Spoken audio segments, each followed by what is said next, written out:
Hey, it's a rainy day over here at the office, and I've been getting fan mail. Of course, for several weeks, I've been getting stuff on email at PlainSpokenPod@gmail.com, and I always very much appreciate that. And I still, if you ever want to shoot me a line, you're very welcome to send me that there, especially if you have information that would be interesting to share with others. Please go ahead and email that to me.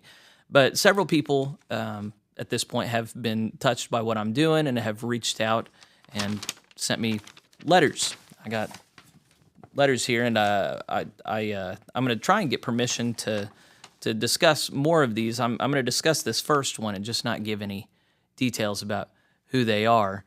But there's some things brought up in these letters that I assume other people wonder about and would be good to address. So this one is from retired clergy.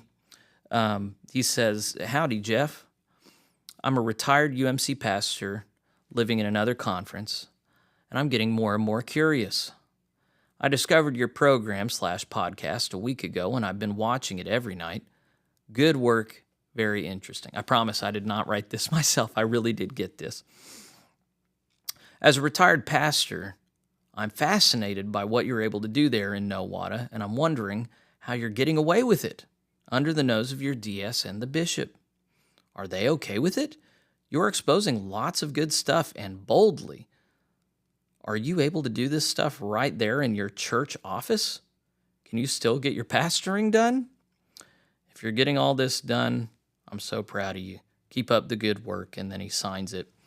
So thank you for the kind words. Thank you for the affirmations. I feel generally pretty good about what I'm doing. I obviously am not a person who scripts things, so some of my stuff goes over better than others. I have some better days than others. I've been getting some critiques on my interview with Reverend Drew Enns.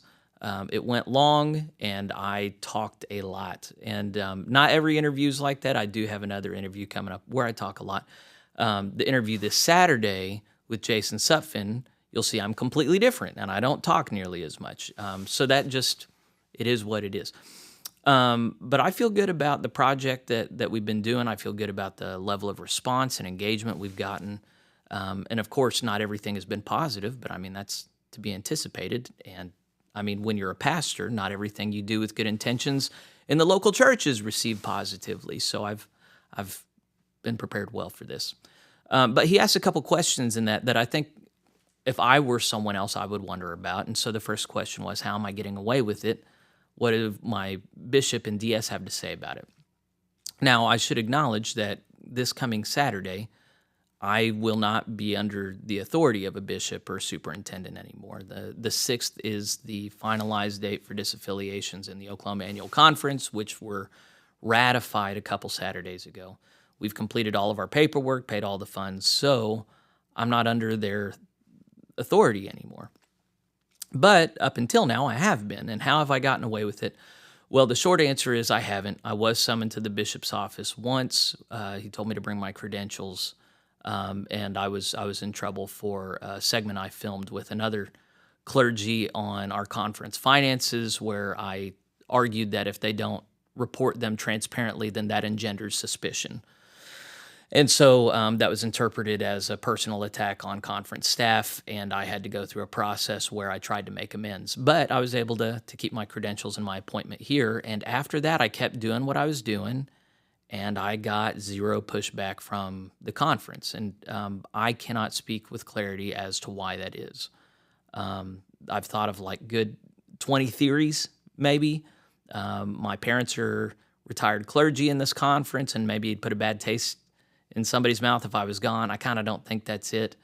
The conference has been going through disaffiliation stuff with dozens of churches that are much bigger and richer and more consequential than mine, and so maybe they don't even know about what I'm doing. After I got in trouble, I stopped talking about my conference, and maybe they were okay with me doing this as long as I was not talking about my conference. I think some people might suspect, supposedly Bishop Nunn is conservative, and maybe he was sympathetic to what I was doing. I saw no evidence of that. From what I can tell, Bishop Nunn, his his only priority is doing what's good for the institution, not what's good for an ideology. And so I would be of the mind that the two are synonymous, but I don't think Bishop Nunn would. To be clear, I think the more that leftism and liberalism makes a home within the United Methodist Church, the worse that is for the institution. So I think it, and I may be wrong, but I don't think I am, that continuing to allow things to go on the track they are as a denomination is going to seal its demise. So as I've lifted up a conservative voice, it's not that I'm a bigot that wants to advance my ideology. It's more that I think conservatism builds, maintains, enriches, and I think liberalism tears down, decreases, waters down. So I don't think Bishop Nunn agrees with me on that. I don't think my DS agreed with me on that. I don't think he even pretends to lean right. But I'll tell you, he was really fair to me. I'll tell you that as he oversaw me and my churches going through this disaffiliation process, I never once got the hint that he was gunning for me or trying to run me down or be more difficult than need be. In fact, at a lot of turns, I'm pretty sure he could have been a lot harder on me and my churches than he was. There were only 2 things ever that he said that I really didn't like very much, and that's really quite exceptional. So, coming out on the other side of this, I really think a lot of my DS, Terry. I don't know why the bishop didn't just summarily fire me. I knew that was a risk all the way along. I was a local licensed pastor. But I wanted to model the kind of boldness that I think that conservatives in general need to show, which is I care more about the faith and my personal integrity than I do about a paycheck or job security or comfort, And I think so often I've been really disappointed in conservative leadership because they just want to keep their head down and get along so that they don't get the hammer brought down on them. And so the institution gets to do this thing where every now and again they bring the hammer down on some poor local licensed pastor somewhere, and that just keeps the rest of them in line. I think that only works whenever you have generally conflict-averse, kind of cowardly people. And I think we need public, visible, vocal examples of people willing to stick their neck out and risk their well-being for it. And so, my wife was behind me. She said, she and I knew that there was a chance that we'd get kicked out of the parsonage and that we'd lose our appointment. And that was, at the end of the day, I've got to be a man that feels like I, to some degree, can ask the authority and respect that a pastor needs to have from his congregation. And I need to believe that my wife sees me as a real man. And so that means that I've got to be willing to get hurt for my convictions and stand on principle.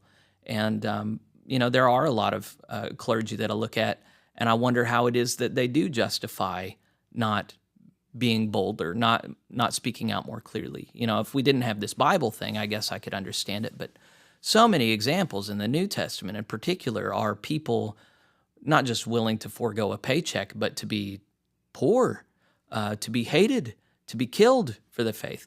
And for some reason, it's inappropriate or exceptional for the vast majority of clergy to behave in that way. I just think even conservatives, we're revealing that we're so far gone from the biblical vision of what a faithful Christian witness looks like. So I know I stand in a place of privilege as I say that now. I seem to have gotten out without the hammer being brought down on me. But the only reason I can say these things is because I was at least willing to risk it. I'm putting out an interview with another guy in my conference who the hammer did get brought down on, Neil Stevenson. There are people who get hurt for this, but there are a lot of other people that can and should be bold, and they're not going to get hurt. And then, if you didn't see my last Bitter Medicine, I think that larger, richer churches could and should put together a fund that actually helps provide for pastors that lose their jobs for being bold in the midst of this. That's the sort of thing that should have come about through Methodist connectionalism. So there's so many ways in which I'm really concerned about the future of Methodism because the people leading it generally seem to be the same conflict-averse people concerned with security rather than boldness and faithfulness, as at least I understand it, and as I'm pretty sure the New Testament volunteers. Now, the second part of this letter was how am I doing it while being a pastor? Doing my other pastor duties. I got 2 small churches that I'm supposed to serve. They're paying me a full-time wage. How am I doing it? And the short answer is I'm not doing for my churches what a lot of pastors do. There's some pastors that spend 20 hours a week, 10 hours a week trying to craft a sermon that's going to hit their people in just the right way. I don't do that. I don't believe that sermons save people. I am not under the impression that we're going to have some lost person who I'm going to save with my message. My understanding is that the saints are gathering, and it's my job to encourage them to model biblical hermeneutic going through life. And so I don't do any prep. We just look at the Revised Common Lectionary. I read through it, give a plain meaning of the text. That's sufficient. I don't get fancy. I don't need to pull out Greek and Hebrew. We're just trying to get a basic sense of the text and an ethos for Christian life. It doesn't take any prep.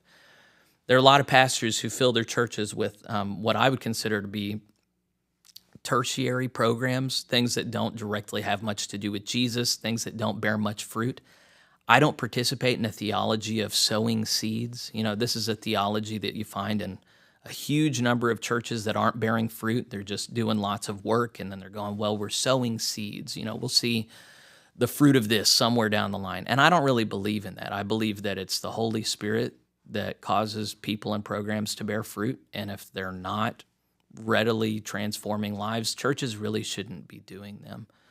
The bare bones of my churches are Sunday morning worship and then midweek accountability discipleship groups. We are facilitating men's and women's groups that are something between a class and a band, where we are seeing people really genuinely engaging their faith and loving one another as Christ loved us. Not perfectly, of course, but that's what we're driving at. That's what is the heartbeat of the church. And so I'm of the mind that a lot of these other kind of social club things that churches do really are not what Christ died for, that really he wants us watching over one another in love, fleeing from the wrath to come, studying God's word, worshiping together, eating and praying together. That's what we're doing, but that doesn't require 40 hours a week. So I get to spend my time doing whatever I want. And I used to go to the jail, and I used to go to the school, and I started getting, I read The Patient Ferment of the Early Church by Paul Krieger, I think his name is,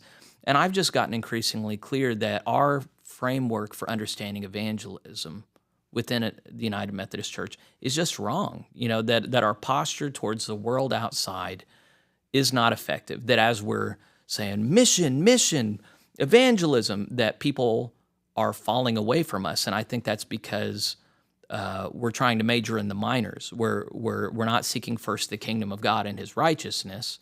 We're seeking all these other things. And so I think churches need to focus on the heart of the thing, which is making authentic disciples whose lives are transformed, who bear a strong family resemblance to Jesus. And then if we do that well, then there are things that will naturally come out of that engage people around us, and they come into the family of faith. And we are seeing that. I'm not going to say we're exploding, but I don't think I want to explode. I think just slow, gradual growth, connection. That's what I'm about.